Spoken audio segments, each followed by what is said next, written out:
नमस्कार, स्पोर्ट्स 9 में आप सभी का स्वागत है। मैं हूं शिवेंद्र, मेरे साथ है मेरे सहयोगी आयुष और साथ ही साथ ये जो कप्तान साहब की तस्वीर आपको दिखाई दे रही है ना, ये तो आप जानते हैं ये कब किया जाता है। ये तब किया जाता है जब किसी फैसले को तीसरे अंपायर के पास भेजा जाता है रिव्यू करने के लिए और इंतजार रहता है कि फिर वहां से क्या फैसला आता है। तो अभी जो रोहित शर्मा की स्थिति है भारत और ऑस्ट्रेलिया के बीच होने वाली टेस्ट सीरीज को लेकर, यानी बॉर्डर गावस्कर ट्रॉफी को लेकर, उसमें एक बड़े शब्द में या एक शब्द में अगर उसको परिभाषित किया जाए तो वो इंतजार ही है।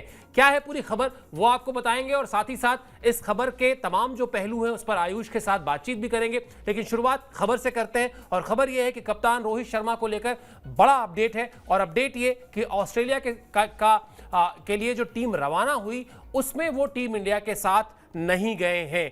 व्यक्तिगत वजहों से रोहित ने यह फैसला लिया है। हम लगातार स्पोर्ट्स 9 पर इससे जुड़ी आपको खबरें पिछले 2-3 दिन से दिखा रहे हैं और लगातार ये बता रहे हैं कि रोहित शर्मा अपनी व्यक्तिगत वजहों से हो सकता है पहला टेस्ट मैच मिस कर दे और उसी खबर पर एक तरीके से मोहर लगी है। जब भारतीय टीम रवाना हुई तो उस रवाना होने वाले खिलाड़ियों के दल में रोहित शर्मा नहीं थे और स्पोर्ट्स 9 आपको हमेशा अपडेट इसीलिए रखता है। हम आपसे लगातार ये बता रहे थे कि पर्सनल रीजन से उन्होंने मैनेजमेंट को ये बताया हुआ है कि हो सकता है वो ना जा पाए, पहला टेस्ट मैच ना खेल पाए, लेकिन अब इस पर पुष्टि हो गई है, अब इस पर मुहर लग गई है। व्यक्तिगत वजहें भी आपको हम बीच बीच में संकेत देते रहे हैं कि वो दूसरी बार पिता बनने वाले हैं, लेकिन चूंकि ये इतना पर्सनल मैटर होता है, इतना निजी मामला होता है कि इसको लेकर कोई बहुत ज़्यादा चर्चा करने की ज़रूरत होती नहीं है। बड़ा खुशी का पल है उनके लिए, हर किसी की ज़िंदगी में बहुत खास ये लम्हा होता है, तो वो उस खास लम्हे के वक्त अपने परिवार के साथ रहना चाहते हैं। हालांकि आयुष बहुत सारा इसको लेकर डिबेट हो भी चुका है, यानी ना चाहते हुए भी डिबेट हो चुकी है और वो डिबेट इसलिए हुई है क्योंकि खिलाड़ी दरअसल सार्वजनिक जीवन में उनके कुछ भी हो रहा हो, लेकिन चूंकि वो एक सेलिब्रिटी हैं तो उनसे जुड़ी हर चीज पर डिस्कशन होता ही होता है। इसमें आप फैंस को भी दोष नहीं दे सकते अगर वो इसमें एक्साइटेड हैं या वो जानना चाहते हैं कि हाँ भाई क्या है पर्सनल रीजंस। विराट के साथ भी कुछ समय पहले ऐसा ही हुआ था जब विराट ने बिल्कुल इन्हीं परिस्थितियों में छुट्टी ली थी। गावस्कर नाराज है, गावस्कर ने कहा भी कि भाई अगर ऐसा है तो आप बुमराह को बना दीजिए पूरी सीरीज के लिए कप्तान।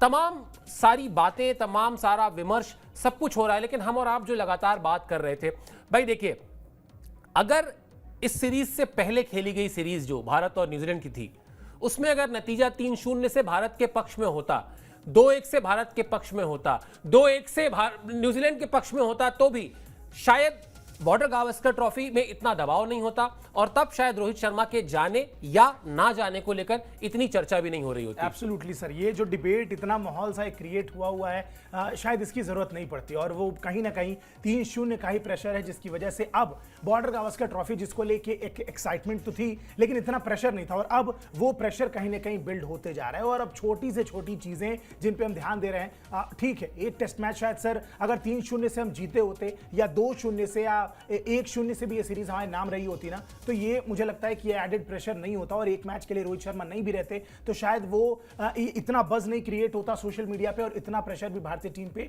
नहीं डाला जाता। लेकिन अगेन बात वही है कि मामला पर्सनल है, उस पर ज्यादा आप कुछ कर भी नहीं सकते और ठीक बात है, वो डिजर्व भी करते हैं, वो एक रेस्ट, ऐसी बात नहीं है। लेकिन अब बात यह है कि भारतीय टीम के लिए सर पहला टेस्ट मैच मोमेंटम बनाता है सीरीज में और अगर पहले टेस्ट मैच में हमारा कप्तान ही नहीं होगा तो आप सोच के देखिए सर कि टीम पे कितना ज्यादा प्रेशर होगा। मुझे लगता है कि एक साइकोलॉजिकल एडवांटेज ऑलरेडी जो भारतीय टीम थोड़े दबाव में है वो ऑस्ट्रेलिया को और एक एडवांटेज दे रही है इस चीज को बता के कि अगर रोहित शर्मा पहला टेस्ट मैच नहीं खेलते हैं इसमें कोई दिक्कत की बात नहीं है, कोई अगला खिलाड़ी आएगा उनकी जगह लेगा, मोस्ट प्रोबेबली वो अभिमन्यु ईश्वरन या केएल राहुल में से कोई एक हो सकता है, पारी की शुरुआत करता नजर आ सकता है उनकी जगह। लेकिन बात यह है कि एक कप्तान के तौर पे जो रेगुलर कप्तान होता है उसका बहुत फर्क पड़ता है टीम पे, जिस तरीके की टीम की स्ट्रेटजीज होती है, जिस तरीके से टीम को चलाना है। मैनेजमेंट मैदान के बाहर होता है, कप्तान ही है जो ग्राउंड के अंदर से वो सारी चीजें करता है। तो कहीं ना कहीं भारतीय टीम के लिए सर ये बहुत बड़ा झटका है, भले उसको ऊपरी लेवल पे उतना हम एक्सेप्ट ना करें, ओपनली उतना एक्सेप्ट ना करें,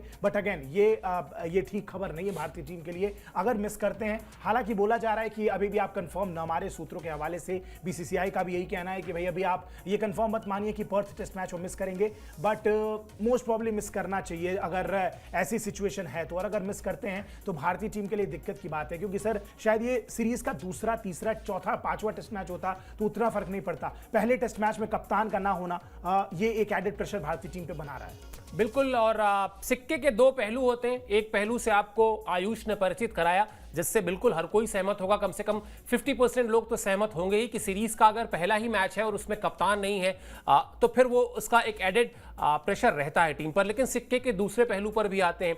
ये भारतीय टीम बहुत मैच्योर भारतीय टीम है। ये वो भारतीय टीम है जब विराट कोहली लौट आते हैं तो अजिंक्य रहाणे की कप्तानी में जीत जाती है। ये वो भारतीय टीम है जिसमें आधे से ज्यादा खिलाड़ी अनफिट हो जाते हैं एक समय पर, और वहां पर वाशिंगटन सुंदर और आर अश्विन जैसे खिलाड़ी या हनुमा विहारी जैसे खिलाड़ी खड़े होकर ऑस्ट्रेलिया में परेशान कर देते हैं। तो क्या पता कि भारतीय टीम और फिर वही वाली बात की इतना खास लम्हा है। ये वो टीम है जो आर अश्विन को बीच टेस्ट मैच में कह देती है कि हाँ आपकी मां की तबीयत खराब है आप जाइए, बल्कि खिलाड़ी उनके लिए फ्लाइट का अरेंजमेंट करने लग जाते हैं, चार्टर्ड प्लेन का अरेंजमेंट करने लग जाते हैं। सबको पता है कि खेल से बड़ा उनका परिवार है, उनकी अपनी जिम्मेदारियां हैं। तो क्या पता शायद इस बहुत खास लम्हे के समय विराट कोहली या एक आर अश्विन या एक जसप्रीत बुमराह या एक केएल राहुल या एक ऋषभ पंत उठ के खड़े हों और कहें कि नहीं, हम ये नहीं होने देंगे कि रोहित शर्मा अगर एक मैच नहीं खेल रहे हैं तो हम कहीं दिखाई ही नहीं दे मैदान में, हम उसी इंटेंट से लड़ेंगे, हम उसी तरह से ऑस्ट्रेलिया को टक्कर देंगे। और ऑस्ट्रेलिया के खिलाफ आप जानते हैं आयुष की ये जो भारतीय टीम का हर एक खिलाड़ी ना अपना दी बेस्ट करना चाहता है। मतलब उसको पता होता है कि ये है वो प्लेटफॉर्म, ये है वो सीरीज जहां पर अगर परफॉर्म कर दिया तो हीरो बनने के नहीं सुपर हीरो बनने के सारे चांसेस हैं। अभी आयुष ने बताया भी आपको कि वैसे अभी ये ना माना जाए कि वो पहला टेस्ट मैच नहीं खेलेंगे। ये खबर क्या है? ये खबर दरअसल ये है कि बीसीसीआई के सोर्सेस के हवाले से एक जो बयान है वो आज कई जगहों पर है जो हम आपको दिखा रहे हैं। बीसीसीआई की तरफ से कहा गया है कि हाँ ये सही है कि रोहित शर्मा भारतीय टीम के साथ फिलहाल ऑस्ट्रेलिया नहीं गए हैं, लेकिन आप अभी से ही उन्हें पहले टेस्ट मैच से बाहर मत समझिए। वो ऑस्ट्रेलिया के खिलाफ पहले टेस्ट मैच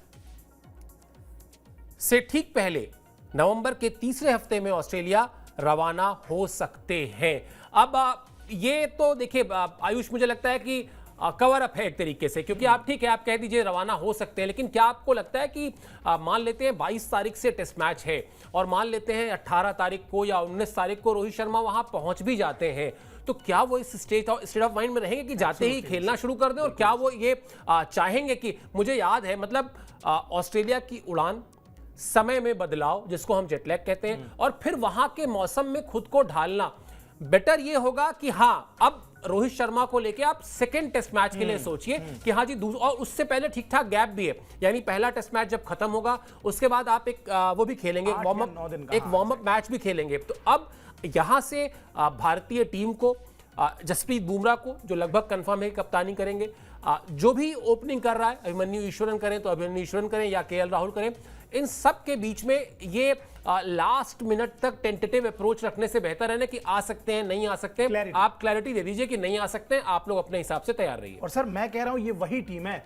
जिसने वाशिंगटन सुंदर को क्रिकेटर बना दिया, वही ऑस्ट्रेलिया का दौरा है जहां से मोहम्मद सिराज भारतीय टीम के पेस अटैक को लीड करने लगते हैं टेस्ट क्रिकेट में। ये वही सीरीज है जहां से ऋषभ पंत हीरो बनते हैं, ये वही सीरीज है जहां से हमारे पास हनुमा विहारी आते हैं, ये वही सीरीज है जहां पे रविचंद्रन अश्विन खड़े होकर एक टेस्ट मैच जिताते हैं। ऑस्ट्रेलिया जाते ही सर हमारे खिलाड़ियों के अंदर वो जोश तो आ जाता है कि हमें कुछ करना है, और उस तरीके का गेम भारतीय टीम का होगा। और बिल्कुल आपकी बात से मैं सहमत हूं, यहां पे रोहित शर्मा अगर एक आधा दिन पहले भी पहुंचते हैं, बिल्कुल वो जेट लैग और सारी चीजें, मेंटल फटीग हो जाएगा, और जबरदस्ती टेस्ट मैच के लिए उतरना, अ fit player is always better than a half fit player या मेंटली जो फिट नहीं है। और रोहित शर्मा उस समय मुझे लगता है कि इस सिचुएशन में नहीं होंगे। आराम से एक अच्छा खासा समय दिया गया है दूसरा टेस्ट मैच शुरू होने से पहले, आप समय लीजिए, प्रिपरेशन के लिए खुद को वक्त दीजिए, और बेहतर यही होगा कि सर क्लैरिटी दी जाए, चाहे अभिमन्यु ईश्वरन हो या केएल राहुल हो, जिसको भी है ठीक है, ऑस्ट्रेलिया में जैसा प्रदर्शन रहा उस हिसाब से जो भी आपकी प्लानिंग है, लेकिन जिसको भी ओपन करना है ये सॉर्टेड रखिए, अभी से क्लैरिटी दे दीजिए ताकि क्लियर माइंडसेट के साथ वो खिलाड़ी जाए। पहला टेस्ट मैच अब मुझे लगता है कि इसी माइंडसेट के साथ भारतीय टीम को खेलना भी चाहिए कि रोहित हमारे साथ नहीं है, चले आते हैं तो बहुत अच्छी बात है, लेकिन बहुत जल्दबाजी में आना और वही एक आध दिन पहले अगर पहुंचते हैं तो ये एक दिक्कत की बात होगी। मुझे लगता है कि भारतीय टीम ऐसा नहीं चाहेगी और उनको पूरा समय दिया जाए, दूसरे टेस्ट मैच से पूरा प्रिपेयर होके, मेंटली रेडी होके वो फिर मैदान पर उतरेंगे और भारतीय टीम के लिए कमाल करते नजर आएंगे। अगर एक मैच मिस कर रहे हैं तो उम्मीद ये की जाए कि पहला मैच मिस करें, लेकिन दूसरे मैच से जब आए तो पूरे टच में नजर आए, वरना पहले मैच में अगर आते हैं और कुछ बेहतर परफॉर्म भी नहीं कर पाते हैं जल्दबाजी के चक्कर में, तो फिर सर मामला अगले 4 मैच के लिए भी खराब हो सकता है। बिल्कुल, अगर शुरुआत अच्छी नहीं रही तो फिर वो दबाव पूरी सीरीज में रहेगा रोहित शर्मा पर। हालांकि जैसे मैंने शुरुआत में कहा था ना कि इस खबर से जुड़े सारे पहलू, तो ये भी तो हो सकता है कि वो जाएं लेकिन वो मैच ना खेलें, बल्कि वो ड्रेसिंग रूम का हिस्सा रहें, टीम की स्ट्रैटेजी जो है उसमें पार्टिसिपेट करें, अपनी बात रखें, अपनी रणनीति थोड़ा सा, और बुमराह को भी कॉन्फिडेंस मिलेगा। मेरे ख्याल से अगर रोहित शर्मा ड्रेसिंग रूम में भी मौजूद रहते हैं, मान लेते हैं वो अपनी व्यक्तिगत जिम्मेदारियों से, पारिवारिक जिम्मेदारियों से फ्री हो गए, मैच से पहले पहुंच भी गए, उनका हो सकता है मन कर जाए कि वो खेलें, लेकिन ना खेलना ज्यादा बेहतर इसीलिए होगा कि फिर जो बात हम और आप लगातार कर रहे हैं कि वो शायद उस तरह से प्रिपेयर्ड नहीं होंगे कंडीशंस को लेके। मेंटली हो सकता है प्रिपेयर्ड हो, क्योंकि उनको पता है कि रोहित शर्मा को कोई ऐसा नहीं कि 2 दिन उन्होंने नेट प्रैक्टिस नहीं की तो बैटिंग भूल जाएंगे, लेकिन वो कंडीशंस को रिस्पेक्ट करना जरूरी है। हाँ, ड्रेसिंग रूम में अगर वो रहेंगे तो वो कहीं ना कहीं एक एडेड एडवांटेज होगा भारतीय टीम के लिए, क्योंकि वो अपनी राय रख सकते हैं। गौतम गंभीर के साथ एक और सीनियर खिलाड़ी ऐसा हो सकता है जसप्रीत बुमराह को गाइड करने के लिए, जो बता सकता है कि हाँ यहां पर ऐसा कर लो वैसा कर लो। और माइंड गेम भी बहुत होने वाला है ऑस्ट्रेलिया में, आप जानते हैं वहां पर तो स्लेजिंग से लेके और सब कुछ, कोई सीरीज आप उठा के देख लीजिए, ऐसा हो ही नहीं सकता कि कोई ना कोई छोटा या बड़ा विवाद ना हुआ हो, चाहे फिर आप वो मंकी गेट ले लें या फिर आप दुनिया भर के विवाद जितते रहे भारत और ऑस्ट्रेलिया के। तो उस तरह की चीजों में भी सीनियर खिलाड़ी कई बार ड्रेसिंग रूम का हिस्सा रहकर भी मदद करते हैं, मदद पहुंचाते हैं। चलिए, हम लगातार बात कर रहे हैं तो आपको बता भी देते हैं, 22 तारीख से है पहला टेस्ट मैच, जिसको लेकर अभी हम चर्चा भी कर रहे थे, वो ग्राफिक्स भी आपको दिखा देते हैं। पर्थ में है पहला टेस्ट मैच, ये भी अपने आप में बड़ा दिलचस्प है, इस पर भी अभी बात करेंगे। 18 से 20 नवंबर के बीच जुड़ सकते हैं रोहित शर्मा, ऐसी चर्चा है। जो हमने कहा था सिक्के का दूसरा पहलू, वो दूसरा पहलू यही है। रोहित की गैर मौजूदगी में बुमराह कप्तानी करेंगे, इसीलिए टीम जब अनाउंस की गई थी तो बहुत साफ तौर पर वहां पर लिखा गया था कि बुमराह जो है वो वाइस कैप्टन है। नियमों के मुताबिक, परंपरा के मुताबिक ऐसा ही होता है कि अगर कोई मैच में कप्तान नहीं खेल पाता किसी वजह से, या एन मूवमेंट पे उसको चोट लग जाती है, वो अनफिट हो जाता है, तो फिर जो वाइस कैप्टन होता है वही टीम की कमान संभालता है। बुमराह ये काम पहले कर भी चुके हैं, बुमराह इससे पहले भी एक टेस्ट मैच में भारत की कप्तानी कर चुके हैं। और अच्छा है, एक बॉलिंग कैप्टन, मतलब जिस तरह से कहते हैं ना कि एक बैट्समैन जो होता है वो कैप्टेंसी करते वक्त एक बैट्समैन की तरह सोचता है, बॉलिंग वाला खिलाड़ी जो है बॉलिंग के हिसाब से सोचता है। और अगर आप उठाकर देखेंगे अभी आयुष, चाहे आप टेस्ट क्रिकेट की बात कर लें, चाहे आप वनडे की बात कर लें, चाहे T20 की बात कर लें, आपके बॉलर्स ने मेजॉरिटी में 95% मैचेस में आपको लेट डाउन नहीं किया है। जहां भी आपको अगर थोड़ा सा सर नीचे करना पड़ा आपके बल्लेबाजों की वजह से, गेंदबाजों ने कहीं आपको ना तो आपकी नाक कटाई है, बल्कि आपको आप T20 में देख लीजिए, पिछला मैच 125 रन में उन्होंने 8 विकेट गिरा दिए, बिल्कुल 7 विकेट गिरा दिए, बल्कि एक गेंदबाज ने 5 विकेट ले लिया। तो गेंदबाजों ने हमेशा आपको अच्छा किया है, और अगर बुमराह कैप्टेंसी कर रहे हैं तो वो थोड़ा सा गेंदबाजों के लिए और बेहतर ही सोचेंगे। तो मेरे ख्याल से एक तरीके से ब्लेसिंग इन डिस्गाइज है बुमराह के लिए, वो भी दिखा सकते हैं, और उनकी चाहत जरूर होगी कि भाई इंडिया की कैप्टेंसी करे। तो एक अच्छा मैच, एक बड़ा मैच, अगर इस मैच में भारतीय टीम अपने पोटेंशियल से ऑस्ट्रेलिया को टक्कर भी दे देती है तो मेरे ख्याल से सीरीज बन गई फिर भारत के लिए। और सर मतलब मैं कहता हूं बुमराह के लिए आप सोच के देखिए, व्हाट बेटर प्लेस, पर्थ, वो विकेट जहां पे फास्टेस्ट विकेट कही जाती है, काफी बाउंस है, तेज गेंदबाजों को मदद मिलती है, एक बॉलिंग फ्रेंडली विकेट मानी जाती है। एक ऐसी विकेट पे तो मुझे लगता है कि बुमराह को कप्तानी करने में शायद और मजा आएगा, बीइंग अ बॉलर, और खुद भी गेंदबाजी करना वहां पसंद करेंगे। और नो डाउट रोहित शर्मा वहां जब बाहर से भी खड़े होंगे, मैनेजमेंट के साथ बैठे होंगे ड्रेसिंग रूम में, तो एक अलग कॉन्फिडेंस आएगा। और मुझे लगता है कि अगेन सर वही वाली बात है कि सर किसी की मिस्ड अपॉर्चुनिटी एक अगले बंदे के लिए अपॉर्चुनिटी होती है। और हमने पहले देख लिया है ऑलरेडी कि जब जब किसी खिलाड़ी को हमने अपॉर्चुनिटी दी है, KL राहुल भी ऐसे ही बने थे और विराट कोहली भी ऐसे ही बने थे, एकदम से बीच सीरीज में उनको कप्तानी दी गई थी, और उसी टेस्ट मैच से वहीं से उनके कप्तानी की शुरुआत होती है, और उसके बाद भारतीय टीम किन बुलंदियों को छूती है हमने देखा हुआ है। तो कहीं ना कहीं अपॉर्चुनिटी है बहुत बड़ी जसप्रीत बुमराह के लिए, और सर इंटरेस्टेड भी थे, काफी इंटरेस्टेड रहे हैं। हाल फिलहाल जब विराट कोहली ने स्टेप डाउन किया था, उसके बाद जो एक लंबी चौड़ी डिबेट हुई थी कि भाई रोहित शर्मा भी चलिए उसी एज कैटेगरी के हैं, 1 साल बड़े ही हैं इनफैक्ट विराट कोहली से, उसके बाद कौन। तो उसके बाद जब नाम की चर्चा होने लगी तो बुमराह ने बताया था कि हाँ भाई वो कप्तानी करना चाहते हैं। और सर आजकल तो एक ट्रेंड भी है, चाहे पैट कमिंस को देख लीजिए, अब बॉलिंग कैप्टन होने लगे। टीम सऊदी टीम को लीड कर रहे थे, इस इंडिया वाली सीरीज के पहले कप्तानी से हटे हैं। तो कहीं ना कहीं अब एक ट्रेंड भी चल रहा है कि गेंदबाजों को कप्तान बनाया जाए, और जिन टीमों ने बनाया, खैर वो डिपेंड करता है टीमों पर, लेकिन फिर भी बुमराह के लिए बहुत शानदार अपॉर्चुनिटी है, दिखाना चाहेंगे। और बिल्कुल सबसे अच्छी बात यह है कि पर्थ जैसी विकेट पे जहां पे बीइंग अ बॉलर वो क्या सोचते हैं, वो चीज अगर टीम में ट्रांसफॉर्म करते हैं और टीम में वो मैसेज पहुंचाते हैं जो वो सोच सकते हैं एज अ बॉलर, क्योंकि वो बहुत जल्दी, बुमराह की जो बेस्ट क्वालिटी है वो कि सर वो बहुत जल्दी पिच को रीड कर लेते हैं। एक आधा ओवर के अंदर उनको समझ में आ जाती है कि भैया बेहतर लेंथ क्या हो सकती है और कौन सी लाइन में गेंद डालनी है। तो अगर वो चीज being a captain Jasprit Bumrah अपने एटलीस्ट गेंदबाजी यूनिट में ही वो चीज अगर सर्कुलेट करेंगे तो कहीं ना कहीं भारतीय टीम को फायदा तो जरूर होगा। और पर्थ जैसी विकेट पे सर इससे बेहतर अपॉर्चुनिटी नहीं हो सकती कप्तानी करने की भारतीय टीम की। बिल्कुल, और मैं ये देखने की कोशिश कर रहा था, मतलब याद तो था ही, लेकिन मोटा मोटा चेक कर रहा था कि कपिल देव के बाद संभवतः पहले फास्ट बॉलर होंगे जो इस तरह से जिनको कैप्टेंसी का मौका मिला होगा। वरना अगर हम देखें तो अनिल कुंबले हैं जो लास्ट मतलब बॉलर थे, बॉलिंग कैप्टन थे, लेकिन हाँ, लेकिन स्पिन कैप्टन थे। बिल्कुल सही था, मेरा जो याददाश्त मतलब अभी ठीक चल रही है मोटा मोटा। देखिए, कपिल देव 21वें कप्तान थे भारतीय टीम के और 1982 से 87 तक रहे। उसके बाद दिलीप वेंगसरकर, रवि शास्त्री, कृष्णमचारी श्रीकांत, मोहम्मद अजहरुद्दीन, सचिन तेंदुलकर, सौरव गांगुली, राहुल द्रविड़, वीरेंद्र सहवाग, अनिल कुंबले, महेंद्र सिंह धोनी, विराट कोहली, अजिंक्य रहाणे, केएल राहुल, रोहित शर्मा, सब आ गए। लेकिन कपिल देव के बाद तेज गेंदबाज जो है वो जसप्रीत बुमराह आ रहे हैं। तो ये भी अपने आप में एक बहुत बड़ा अचीवमेंट है और निश्चित तौर पर उनके लिए एक बहुत बड़ी जो बात अभी आयुष कह रहे थे कि कहीं ना कहीं एक अपॉर्चुनिटी है कि वो भी एक स्टेटमेंट दे सकते हैं कि ऐसा नहीं है, आप लोग ये मत मानिए। ठीक है, रोहित बहुत बड़े खिलाड़ी हैं, इसमें कोई दो राय नहीं है, रोहित बहुत बड़े कप्तान हैं, आज की तारीख में लीडर हैं, लेकिन ऐसा नहीं है कि टीम पूरी उन पर आश्रित है। अगर वो हट जाए तो पूरी टीम जो है वो लड़खड़ा जाएगी। ऐसा मैसेज कोई नहीं देना चाहता और यही इस टीम की खासियत भी है। गौतम गंभीर ने जाने से पहले, जब भारतीय टीम रवाना हुई, इससे पहले रोहित शर्मा और विराट कोहली को लेकर एक इंपॉर्टेंट बात कही, वो भी आपको बताते हैं। उन्होंने कहा कि मुझे लगता है कि रोहित और विराट बेहद मजबूत खिलाड़ी हैं। उन्होंने भारतीय क्रिकेट के लिए काफी कुछ हासिल किया है और भविष्य में भी हासिल करते रहेंगे। मेरे लिए सबसे महत्वपूर्ण बात यह है कि वे अभी भी वास्तव में कड़ी मेहनत करते हैं। मुझे लगता है भारतीय टीम में बहुत भूख है और खासकर पिछली सीरीज में जो कुछ हुआ, इसके बाद तो हमारे खिलाड़ी अच्छा करना चाहते हैं।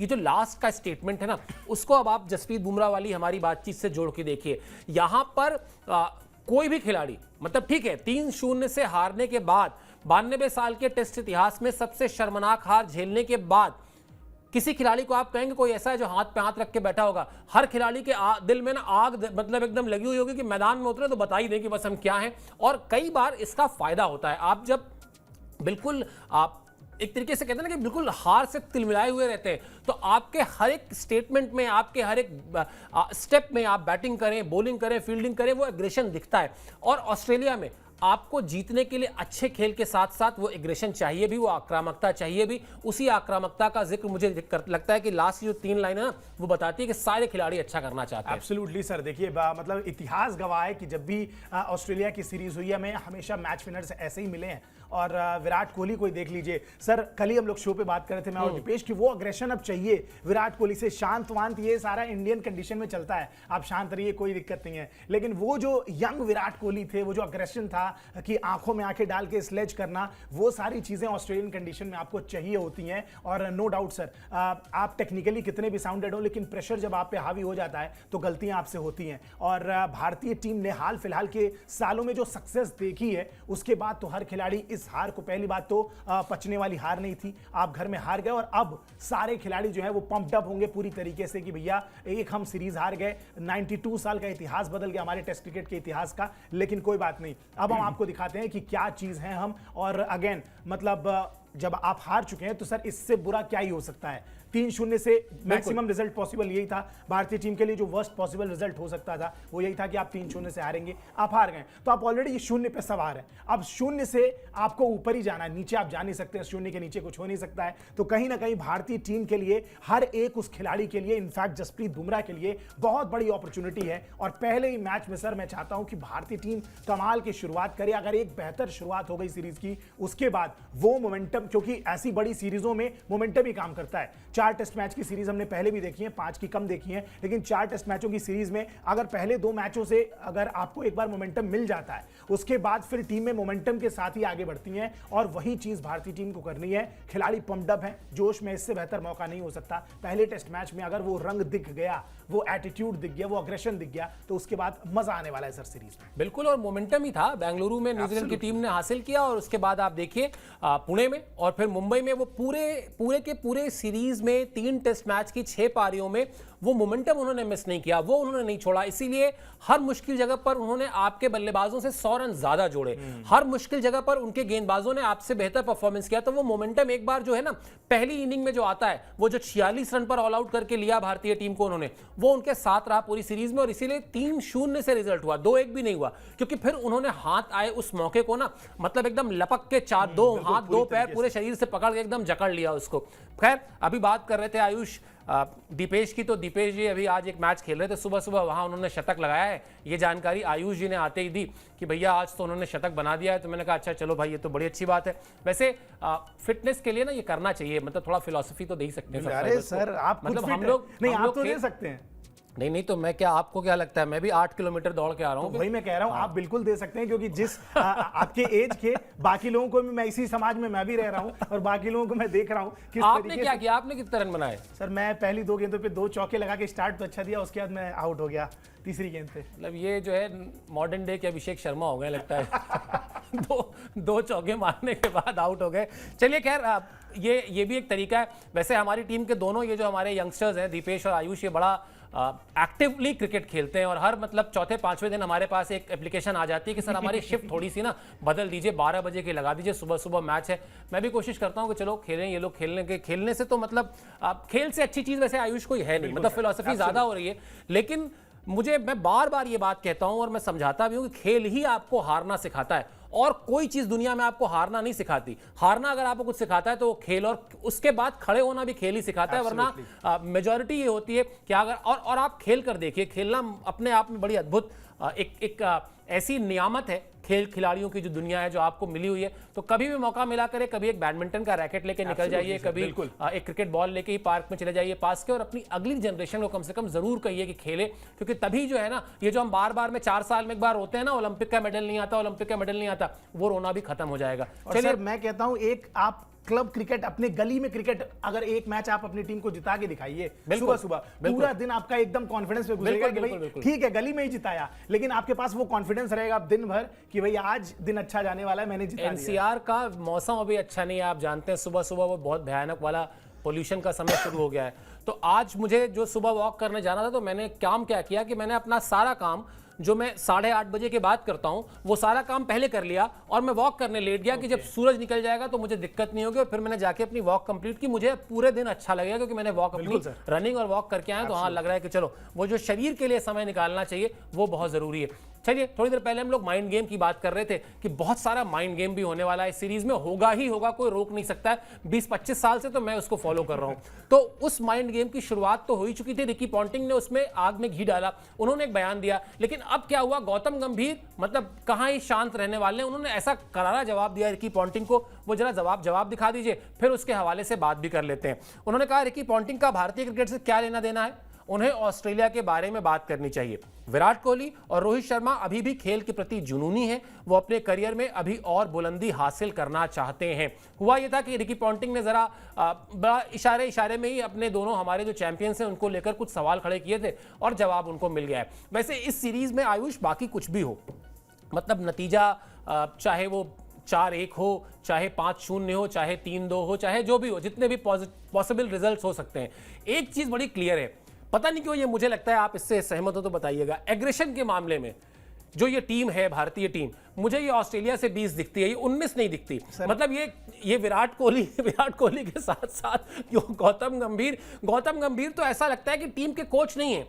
सारे खिलाड़ियों के बड़े भाई हैं। मेरे खिलाड़ियों को कुछ बोला तो देख लूंगा, वो वाला जो अप्रोच होता है ना, जैसे स्कूल में आप अगर 2 भाई स्कूल में एक ही पढ़ते हो तो बड़ा वाला भाई जो है वो अपने सबको मैसेज देके रखता है कि वो छोटा भाई 8th B में पढ़ता है, जरा देख लेना कोई उसको कुछ ना बोले। तो कुछ उस तरह का एटीट्यूड है। और वहाँ मतलब मुझे ऑस्ट्रेलिया की टीम अगर आप मौजूदा उठा के देखें, स्टीव स्मिथ बड़े सज्जन किस्म के खिलाड़ी हैं, उनको कभी उस तरीके से चिल्लाते चीखते देखा नहीं गया है। हाँ, बॉलिंग डिपार्टमेंट में एक दो नाम है जो थोड़ा सा आंखें दिखाएंगे, लेकिन यहाँ नाम ज्यादा है आंखें दिखाने वाले, इसमें मुझे कोई दो राय नहीं है। सर मुझे लगता है कि रिकी पॉन्टिंग एक बात भूल गए कि राहुल द्रविड़ अब जो है वो बदल चुके हैं। हाँ। और इस बात को वो भूल गए थे कि कुछ भी बोल देंगे, और गलत बंदे को छेड़ दिया है आपने भाई साहब। गौतम गंभीर नाम है उनका, जब वो एज अ प्लेयर खेलते थे तो इतिहास उठा के देख लीजिए, और यूट्यूब से लेके कहां कहां बहुत सारी क्लिप पड़ी होंगी, हमें कुछ बोलने की जरूरत नहीं है। और सब छोड़िए, एज अ प्लेयर आप छोड़ दीजिए, एज अ कोच जितना भी मेंटरशिप या कोचिंग उन्होंने दी है आईपीएल में, जिस भी लेवल पे दी है, आप जरा उनकी कोचिंग कर देखिए। भूल सकते हैं आप विराट कोहली का वो विवाद, जिस तरीके से